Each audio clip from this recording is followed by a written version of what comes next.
All right, man. Playoff opening weekend was crazy, lit, whatever you want to call it. It was exciting. Saturday and Sunday was amazing, especially Sunday. I want to say Sunday was later than Saturday.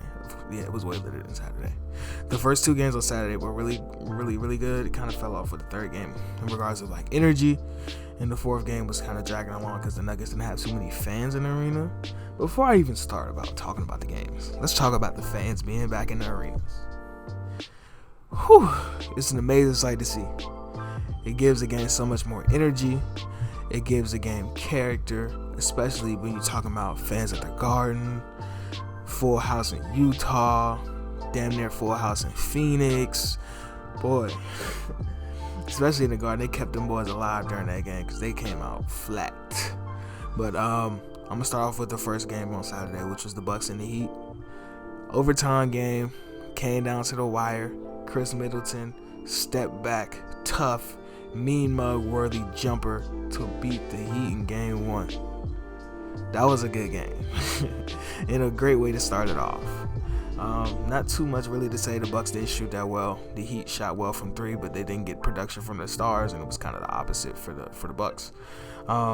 In the second game on Saturday, we had the rematch of last year, the Mavericks and the Clippers. It's like a little rivalry going between Luka and his team and KP and all of them against specifically Patrick Beverley and Paul George and all that.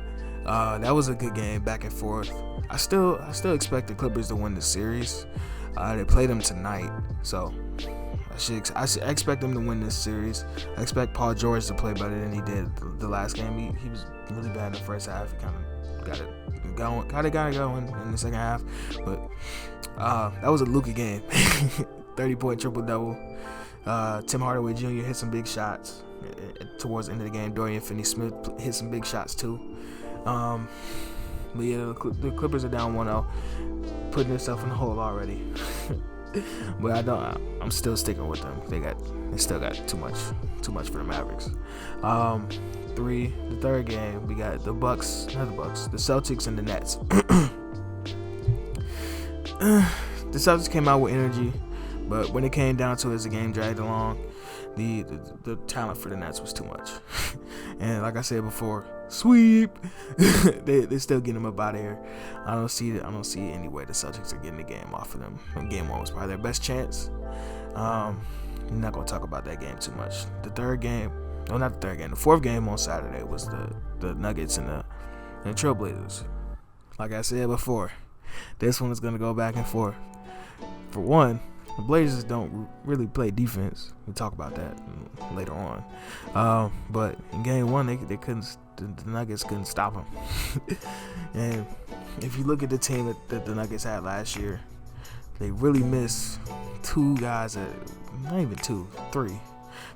are no longer on their team anymore, that are defenders and key guys. So three of them, I'm talking about Gary Harris, even though he wasn't on a favorable contract, great defender for that team. Hit timely shots, can finish at the rim on cuts when Jokic is at the top of the key. The big key card that they're missing, I still think they're gonna miss him. If they lose in this series, it's probably because they miss guys like Jeremy Grant and Mason Plumlee, especially Jeremy Grant.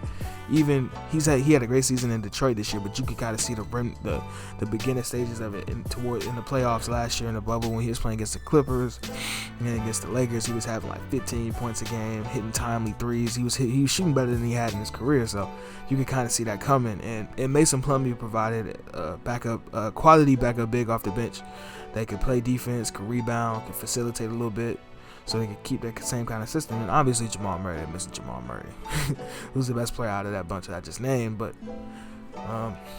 going forward, I expect the Blazers didn't play defense last night. I don't see them playing defense for the entirety of the series, but I feel like Dame is going to have a couple more, like 50 bombs. He had 40 last night, but he's probably going to go for 50, and they're going to win a couple more games. I expect more from CJ too. And Melo had a good game one with the fans booing him and all that other kind of stuff. Let it go. 10 years ago. Let it go. Now Sunday. Sunday was great. Get to start off with the 1-8 the the Sixers and the Wizards.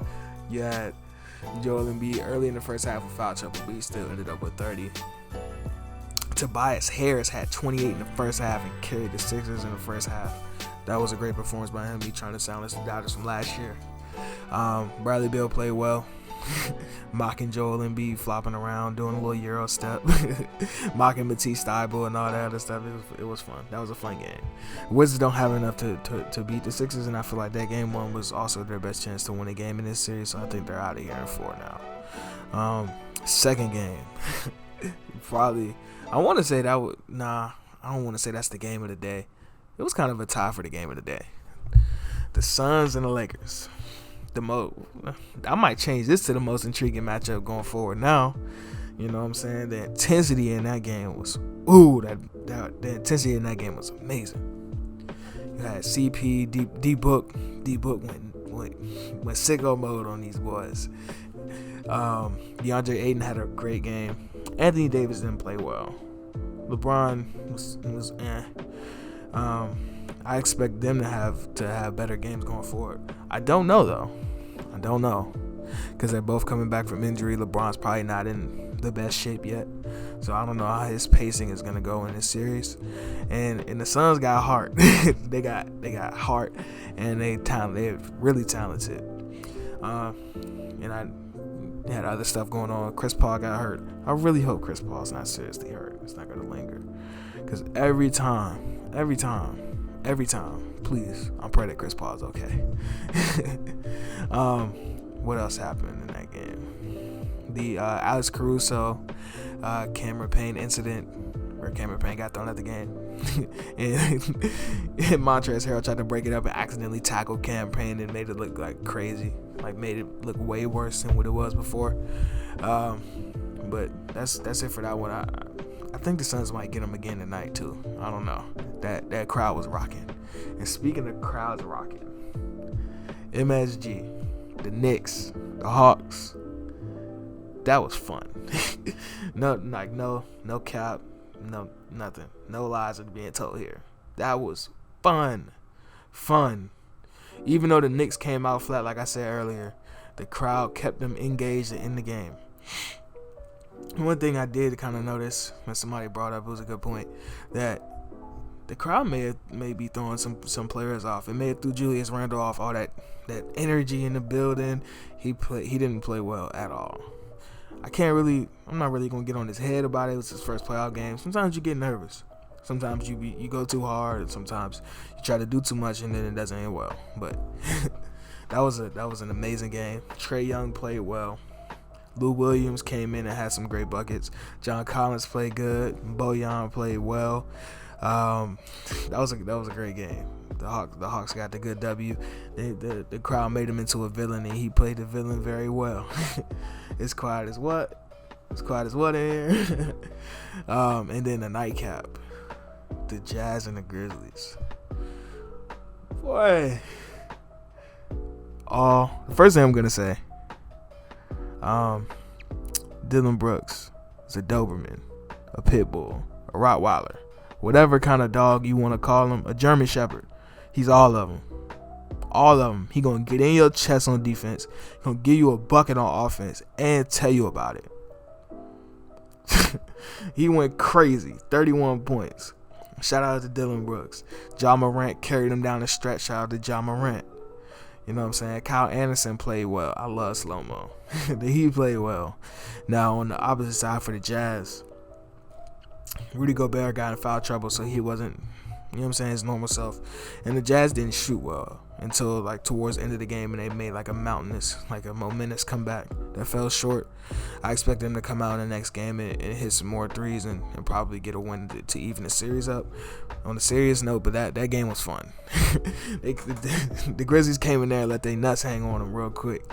That was it for the weekend. The weekend was super lit, and things I want to take away from that is like, I knew there was a lot of intriguing series, but I feel like the most intriguing series has shifted from the Bucks and the Heat to the Lakers and the Suns and the Knicks and the Hawks and the Jazz and the Grizzlies. Well, at least in my opinion.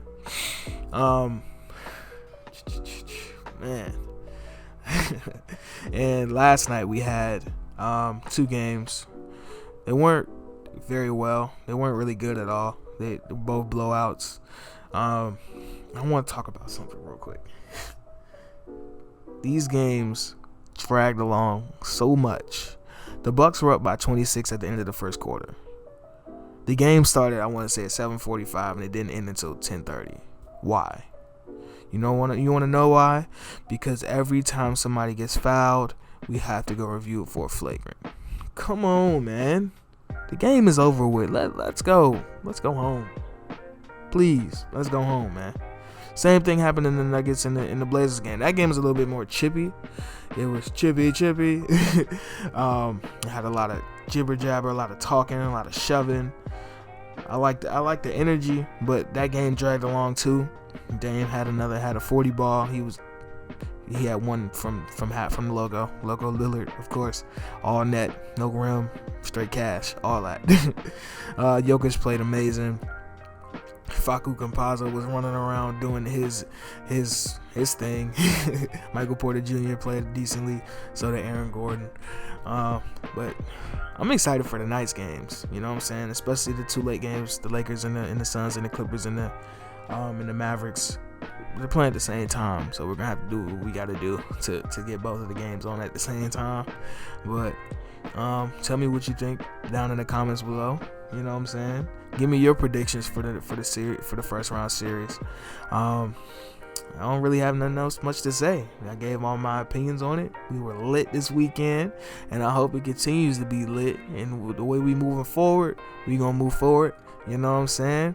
Peace, love to everybody. Like, comment, subscribe, and I'm out, man. Peace.